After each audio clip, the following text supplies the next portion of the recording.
எங்களுடைய கிராமப்புறங்களில் இருக்கின்ற எங்களுடைய விவசாயிகள் அவர்களுடைய உற்பத்திகளை நாங்கள் சரியான முறையிலே அந்த உற்பத்தியை நல்ல விலைக்கு கொண்டு வருகின்ற வாய்ப்புகளை நாங்கள் உண்டு பண்ணுகின்ற போது அதனூடாக நாங்கள் ஒரு நன்மையை பெறுகின்ற வாய்ப்பு இருக்கிறது.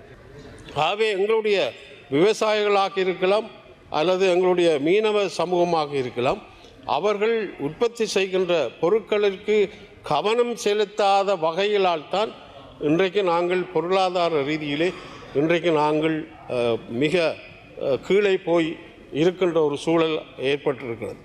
ஆகவே உள்ளூர் உற்பத்தியாளர்களை நாங்கள் நல்ல முறையிலே கவனம் செலுத்துகின்ற போது எங்களுடைய நாட்டை டெவலப் பண்ணுகின்ற முன்னேற்றகரமாக கொள்ளுகின்ற ஒரு வாய்ப்பை உண்டு பண்ண முடியும்.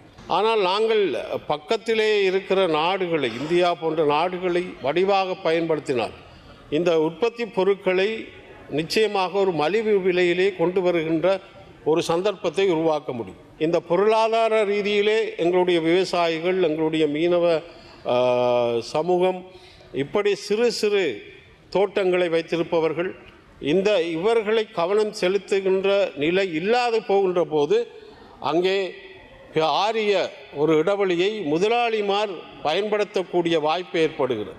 அதான் உதாரணத்தை சொன்னேன். கத்தரிக்காய் 100 ரூபாய்க்கு வாங்கி 300 ரூபாய் 400 ரூபாய்க்கு விற்கின்ற ஹோல்சேலில் விற்கின்ற ஒட்டுமொத்த வியாபாரமாக விற்கின்ற ஒரு அபாய நிலை சாதாரண விவசாயி மிக கஷ்டப்பட்டு கொண்டிருக்கிறார்.